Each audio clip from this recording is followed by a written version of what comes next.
Good morning viewers. आज का video बहुत ही अनोखा होने वाला है क्योंकि आज मैं एक डिफरेंट टिप्स आपको बताने वाली हूं जो आज से पहले आपने नहीं देखी होगी। तो वीडियो को एंड तक वॉच कीजिएगा। चैनल पे आप मेरे पहली बार आए तो चैनल को सब्सक्राइब करना बिल्कुल ना भूलें। ऐसी यूजफुल वीडियो मैं आपके लिए लेकर आती रहती हूँ। अगला यूजफुल ट्रिक मेरे कंघी को लेके है। तो कंघी का यूज़ हर कोई करता है, पर हर घर में एक बात आजकल कॉमन हो चुकी है कि हर इंसान अपने लिए अलग अलग कंघी का यूज़ करता है और ये बिल्कुल अच्छा तरीका है कि अपने लिए खुद का एक अलग से कंघी रखें। कभी कभार क्या होता है, हम बाहर चले गए हैं या हमारे साथ कंघा नहीं ले गए हैं, तब प्रॉब्लम होती है दूसरे का कंघा कैसे यूज़ करें। तो उनके वार्डरोब में या उनके ड्रेसिंग टेबल में आपको ना पाउडर आराम से मिल जाएगा। तो कंघा यूज़ करने से पहले आप पाउडर को अच्छे से डस्ट कर लीजिए कॉन्ग के ऊपर। इसके बाद में कोई सा भी पुराना टूथब्रश इसे लेते हुए आप अच्छे से यहाँ पर फैला दीजिए। जितना इसमें ऑयल होगा वो तो निकलेगा ही निकलेगा, इसके अंदर की जितनी गंदगी है वो भी क्लीन हो जाएगी। आपको अलग से कहीं जाकर इसको क्लीनिंग की ज़रूरत नहीं है, नया कंघा खरीदने की ज़रूरत नहीं है। बस जो कंघा है ना उसी को आप इस तरीके से टैल्कम पाउडर की मदद से क्लीन कर सकते हैं। जितने बैक्टीरिया है वो भी मर जाएंगे और इसके अंदर की जितनी गंदगी है वो भी बाहर आ जाएगी। तो इसके लिए आपको अलग से कुछ भी करने की ज़रूरत नहीं है। बस आप ड्रेसिंग मिरर में इतना देखिए कि वहाँ पर कोई सा टैल्कम पाउडर रखा है। अगर रखा है तो उसे इस तरीके से कॉन्ग के ऊपर फैला लीजिए और हाथों हाथ आप इसे क्लीन कर सकते हैं और आप अपने यूज़ में ले भी सकते हैं। ये छोटा सा ट्रिक है, ट्राई आउट करके देखिएगा। अगर टूथब्रश नहीं मिले उस टाइम पे तो आप ना किसी कपड़े से भी इस तरीके से इसे वाइप कर सकते हैं, तब भी इसके अंदर के ऑयल और जो बैक्टीरिया है वो खत्म हो जाते हैं। छोटा सा ट्रिक है, ट्राई आउट करके देखिएगा, क्योंकि जब हम कहीं बाहर जाते हैं और खुद का कंघा ना ले जाए ना, तब ये प्रॉब्लम अक्सर हम फेस करते हैं। तो कंघे को यूज़ करने से पहले इस ट्रिक को ट्राई आउट करिएगा। किसी का भी कंघा डायरेक्ट अपने सिर में नहीं लगाना है, इससे स्किन रिलेटेड प्रॉब्लम हो सकती है, हेयर फॉल भी हो सकता है। पहला यूजफुल टिप मेरे बर्फ को लेके है। तो जैसा कि मैंने आपको दिखाया है कि हम बर्फ का कैसे यूज़ ले सकते हैं। तो बर्फ का यूज़ आपने काफ़ी टाइम किया होगा, पर आज हम इसका डिफरेंट यूज़ करने वाले हैं। तो एक बाउल में मैंने लिया है बर्फ। आज हम बर्फ की मदद से नेल पेंट लगाने वाले हैं। कभी कभार क्या होता है, हमें कहीं जाना होता है इंस्टेंटली और हमारे पास टाइम ही नहीं होता है नेल पेंट लगाने का। जैसे तैसे हम टाइम निकाल के नेल पेंट तो लगा लेते हैं, पर इसे सुखाएं कैसे, क्योंकि हमारे पास इतना वक्त ही नहीं होता है और दूसरे काम करने होते हैं। तो आप कीजिए एक काम, बर्फ के पानी में अपने हाथों को डुबा दीजिए। नेल पेंट लगाने के बाद 15 से 20 सेकंड के लिए आपने अपने नेल्स को पानी में डुबो के रखना है, इस बर्फ वाले पानी में। उसके पहले आपने हाथ पर नहीं निकालना है। आप देखेंगे कुछ ही सेकंड्स में आपकी जो नेल पेंट है वो अच्छे से ड्राई हो जाएगी। कितनी भी जल्दी का काम क्यों ना हो, आपको ये तरीका ज़रूर काम आने वाला है। आपको अचानक से कहीं बाहर जाना है और नेल पेंट्स आपने नहीं लगाई है और आपको लगाना भी है और जल्दी से सुखाना है, तो इस ट्रिक को ट्राई आउट करके देखिएगा। क्योंकि फ्रीज़र में अक्सर हमारे बर्फ़ होती है, पर हम इस ट्रिक का यूज़ नहीं करते हैं। तो नेक्स्ट टाइम इसे ट्राई आउट करके देखिएगा और फिर मुझे कमेंट करके बताइएगा कि ये टिप वर्क करती है या नहीं करती है। मेरे लिए टिप काम करती है, क्योंकि कभी कभार जब मुझे बाहर जाना होता है तो मैं इस ट्रिक का यूज़ करती हूँ और नेल पेंट हाथों हाथ ही सूख जाती है ना अनोखा टिप्स।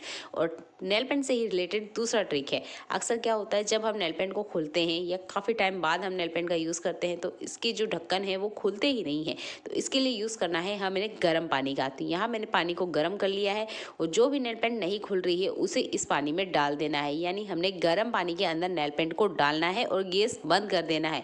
यहाँ पर हमने इसे बॉयल नहीं लगाना है, बस गर्म पानी में इसे डिप कर देना है। अभी मैं आपको कुछ दिखाना चाहूँगी। यहाँ आप देख सकते हैं इसमें से कुछ बबल्स निकल रहे हैं। ये है एयर लॉक, जिसकी वजह से ही हमारी ये बॉटल्स खुलती नहीं है। तो है ना कमाल का टिप।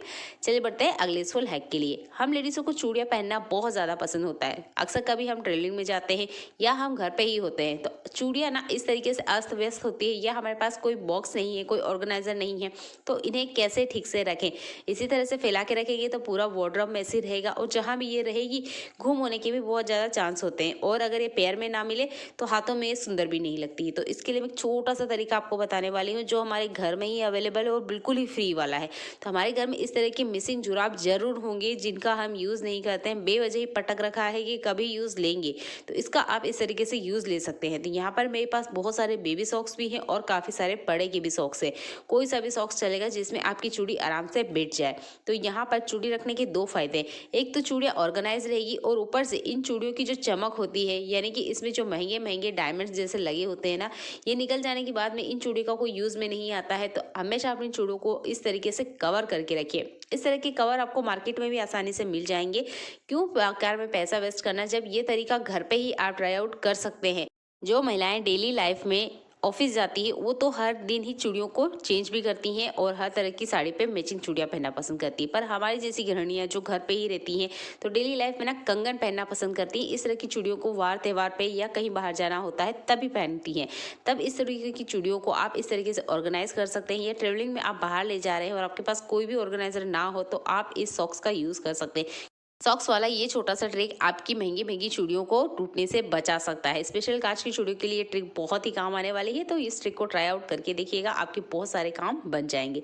चलिए बढ़ते हैं अगले यूजफुल हैक के लिए। तो यहाँ पर मैंने पानी गर्म किया है और 3 से 4 चम्मच मैंने डिश वॉश मिला दिया है। क्यों किया है ये आप देख लीजिए। हमारे किचन में होते हैं किचन डस्टर, इसमें से जब तेल की महक आती है ना तो इनका यूज़ करने का बिल्कुल मन नहीं करता है। ज़्यादातर घरों में तो इन्हें बदल ही लिया जाता है, पर आप इसको ठीक कर सकते हैं डिश वॉश की मदद से। तो थोड़ा सा पानी बॉईल कीजिए और जितने पानी में डिप हो जाता है उतना पानी लेते हुए किचन डस्टर को डिप कर दीजिए। नॉर्मल टेम्परेचर पे आने के बाद आप इसे अच्छे से क्लीन कर लीजिए। जो बर्तन लिक्विड होते हैं वो किसी भी तरह के ऑयली स्मेल और ऑयल को निकालने के लिए सबसे बेस्ट होते हैं। किचन डस्टर की बैड स्मेल को हटाने के लिए हमेशा डिश वॉश जेल या बर्तन धोने के साबुन का ही यूज़ करें, क्योंकि इसी से ही चिकनाई बाहर जाती है। बर्तनों पे कितनी भी चिकनाई हो इसके लिए यही बेस्ट होता है। तो किचन डस्टर को भी आपको इसी से ही साफ करना है। अगर आप कपड़े धोने वाले साबुन से करते हैं तो आपने भी देखा होगा इसकी ऑयल वाली स्मेल नहीं जाती है। तो एक बार इस ट्रिक को ट्राई आउट करके देखिएगा, यकीनन ये काम भी करती है और किचन डस्टर आपको बार बार बदलने की झंझट नहीं होगी। और हमेशा जितना हो सके किचन डस्टर को खुली कड़क धूप में डालें, यानी कि आपने इसे डायरेक्ट जहाँ सनलाइट आती है वहाँ पर डालना है, ताकि इसके जो जितने भी बैक्टीरिया है वो अच्छे से खत्म हो जाए।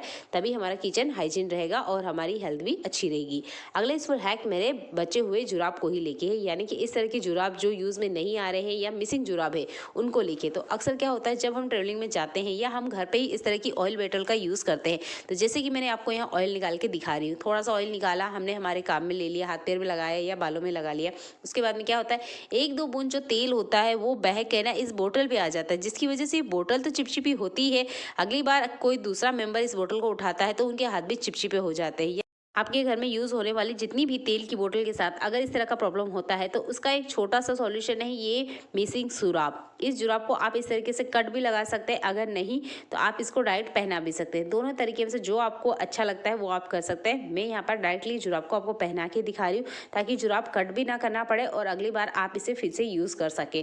तो आप इस तरीके से नोट लगा के रख सकते हैं। अगर आप इसे डेली लाइफ में यूज़ कर रहे हैं तो थोड़ा सा फोल्ड करते हुए इस तरीके से आप इसे ड्रेसिंग टेबल में रख दीजिए। इसके बाद में कितने भी फैमिली मेंबर कितनी बार भी तेल निकाले, कभी भी जो बोतल है वो चिपचिपी नहीं होगी, क्योंकि जब बोतल चिपचिपी हो जाती है तो डस्ट की वजह से बहुत ज़्यादा गंदी हो जाती है, जिसकी वजह से ना हमारा इच्छा ही नहीं होता है कि इस तेल की बोतल को फिर से हाथ लगाए। तो जितने भी तरह की तेल की बोतल से उसके लिए ट्रिक ट्राई आउट कर सकते हैं, जिसमें से बूंद बूंद तेल निकलते हुए पूरी बोतल को चिपचिपा कर देता है। अगर आपके पास जुराब नहीं है तो यहाँ पर आप किसी शर्ट के स्लीव का भी यूज़ कर सकते हैं। तो यहाँ पर है मेरे पास एक स्वेटर का स्लीव, ये काफ़ी टाइम से मेरे पास पड़ा हुआ था, बहुत तरीके से मैंने इसका यूज़ किया है, पर आज मैं इसका फिर से बोतल पे ही यूज़ करने वाली हूँ। तो यहाँ पर एक साइड से मैंने इसे कट कर लिया है, कुछ इस तरीके से ये दिखेगा, क्योंकि स्वेटर जो होती है ना वो बहुत जल्दी से तेल या किसी भी पानी को ऑब्जर्व कर लेती है। तो ये वाला जो बोतल है ना इसमें से थोड़ा थोड़ा तेल कभी कभी बाहर आ जाता है। हम जिस भी जगह इस तरह की तेल की बोतल को रखते हैं, बोतल तो चिपचिपी होती ही है, वो काउंटर या वो जगह भी चिपचिपी हो जाती है, जिसकी वजह से इन बोतल्स को यूज़ करने का मन नहीं करता। अगर आप इस तरीके से तेल की बोतल यूज़ करते हैं किचन के लिए तब भी ये ट्रिक काम करेगी। अगला यूजफुल ट्रिक मेरे कंघी को लेके है। तो कंघी का यूज़ हर कोई करता है, पर हर घर में एक बात आजकल कॉमन हो चुकी है कि हर इंसान अपने लिए अलग अलग कंघी का यूज़ करता है, और ये बिल्कुल अच्छा तरीका है कि अपने लिए खुद का एक अलग से कंघी रखें। कभी कभार क्या होता है हम बाहर चले गए हैं या हमारे साथ कंघा नहीं ले गए हैं, तब प्रॉब्लम होती है दूसरे का कंघा कैसे यूज़ करें। तो उनके वार्डरोब में या उनके ड्रेसिंग टेबल में आपको ना पाउडर आराम से मिल जाएगा। तो कंघा यूज़ करने से पहले आप पाउडर को अच्छे से डस्ट कर लीजिए कॉन्ग के ऊपर। इसके बाद में कोई सा भी पुराना टूथब्रश इसे लेते हुए आप अच्छे से यहाँ पर फैला दीजिए। जितना इसमें ऑयल होगा वो तो निकलेगा ही निकलेगा, इसके अंदर की जितनी गंदगी है वो भी क्लीन हो जाएगी। आपको अलग से कहीं जाकर इसको क्लीनिंग की ज़रूरत नहीं है, नया कंघा खरीदने की ज़रूरत नहीं है। बस जो कंघा है ना उसी को आप इस तरीके से टैल्कम पाउडर की मदद से क्लीन कर सकते हैं। जितने बैक्टीरिया है वो भी मर जाएंगे और इसके अंदर की जितनी गंदगी है वो भी बाहर आ जाएगी। तो इसके लिए आपको अलग से कुछ भी करने की ज़रूरत नहीं है। बस आप ड्रेसिंग मिरर में इतना देखिए कि वहाँ पर कोई सा टैल्कम पाउडर रखा है, अगर रखा है तो उसे इस तरीके से कॉन्ग के ऊपर फैला लीजिए और हाथों हाथ आप इसे क्लीन कर सकते हैं और आप अपने यूज़ में ले भी सकते हैं। ये छोटा सा ट्रिक है, ट्राई आउट करके देखिएगा। अगर टूथब्रश नहीं मिले उस टाइम पे तो आप ना किसी कपड़े से भी इस तरीके से इसे वाइप कर सकते हैं, तब भी इसके अंदर के ऑयल और जो बैक्टीरिया है वो खत्म हो जाते हैं। छोटा सा ट्रिक है, ट्राई आउट करके देखिएगा, क्योंकि जब हम कहीं बाहर जाते हैं और खुद का कंघा ना ले जाए ना, तब ये प्रॉब्लम अक्सर हम फेस करते हैं। तो कंघे को यूज़ करने से पहले इस ट्रिक को ट्राई आउट करिएगा। किसी का भी कंघा डायरेक्ट अपने सिर में नहीं लगाना है, इससे स्किन रिलेटेड प्रॉब्लम हो सकती है, हेयर फॉल भी हो सकता है। अगली इस फुल ट्रिक में जब वुडन सरफेस पे तेल गिर जाए तो क्या करें। इसे कभी भी कपड़े से वाइप नहीं करिएगा। कपड़े से वाइप करने की वजह से क्या होता है, पूरे सरफेस पे तेल फैल जाता है और कपड़ा यूज़ में नहीं आता है। तो उसके क्लीन करने के लिए आप टेल्कम पाउडर का यूज़ कर सकते हैं। तो कोई से भी ब्रांड का टेल्कम पाउडर चलेगा, अगर एक्सपायर है तो बहुत अच्छी बात है। इसका यूज़ आप इस तरीके से ले सकते हैं। तो सरफेस को कपड़े से वाइप करने की बजाय आप थोड़ा सा टेल्कम पाउडर डाल दीजिए और हल्का सा रब करिए। जितना भी इसमें ऑयल है वो अच्छे से आपके सरफेस से निकल के बाहर आ जाएगा, यानी वुडन सरफेस के ऊपर से जितना ऑयल है वो अच्छे से क्लीन हो जाएगा। मुझे लग रहा है थोड़ा सा कम पड़ रहा है, तो मैं थोड़ा सा टेल्कम पाउडर और इस पर डालते हुए अच्छे से इसको घिस लूँगी, ताकि इसके ऊपर का जितना भी ऑयल है वो पाउडर अच्छे से सोक कर ले। अगर आपके पास पाउडर नहीं है तो यहाँ पर आप आटे का भी यूज़ कर सकते हैं, गेहूँ का, मैदे के आटे का यूज़ कर सकते हैं। वुडन सरफेस को क्लीन करने के लिए कभी भी गीले कपड़े का यूज़ ना करें। अगर आप चॉपिंग बोर्ड को भी क्लीन कर रहे हैं तब ये ट्रिक ट्राई आउट कर सकते हैं, और स्पेशली वुडन सरफेस के लिए सबसे बेस्ट है। हमारे घर में क्या होता है, जब हम तेल में कोई चीज़ें फ्राई करते हैं, जैसे कि मैंने यहाँ पर पकौड़े फ्राई करे थे और अब इसमें थोड़ा बहुत ना कचरा रह गया, जिसको हम इस तरीके से स्टैंड करते हैं। तो ये जो तेल की कटोरी होती है या तेल की छलनी होती है, इसको साफ़ करना आसान नहीं होता है, क्योंकि ये तेल से भरे होते हैं। ग्रीन स्क्रब यूज़ करें या स्टील स्क्रब को यूज़ करें, दोनों ही ख़राब हो जाते हैं। तो इसके लिए मैं एक यूज़फुल ट्रिक आपको बताने वाली हूँ। तो आपने एक तपेली में पानी गर्म करना है, थोड़ा सा ही पानी गर्म करना है, बहुत ज़्यादा नहीं करना है, और एकदम ही खौलता हुआ पानी इस तरह के ऑयली बर्तन के ऊपर आपको डालना है। तो घी वाले बर्तन पे भी ये ट्रिक काम करेगी, अचार वाले बर्तन पे भी, और इस तरीके से तेल के बर्तन पे भी, यानी कि जो भी चिपचिपे ऑयली बर्तन है उनको क्लीन करने के लिए सबसे पहले आप गर्म पानी इस पर डाल दीजिए। जितनी भी चिकनाहट है वो चुटकियों में बाहर हो जाती है। और इसका सबसे बड़ा फ़ायदा ये है कि आपके जो स्क्रबर है वो ख़राब नहीं होते हैं, और वन हैंड यानी कि एक ही बार में आप इन बर्तनों को क्लीन कर सकते हैं। बार बार की झंझट नहीं है, ना ही आपका स्क्रब ख़राब होगा। और ये छोटा सा ट्रिक बहुत ही काम करता है। तो कभी भी तेल की बरनी हुई या घी के बर्तन हुए या इस तरीके से तेल के ही बर्तन क्यों ना हुए, उन्हें क्लीन करने के लिए हमेशा गर्म पानी का यूज़ करें। इससे एक ही बार में जितने बर्तनों पे गंदगी लगी हुई है वो भी क्लीन हो जाएगी, और जो स्क्रब है वो भी बहुत अच्छे से साफ़ हो जाएगा।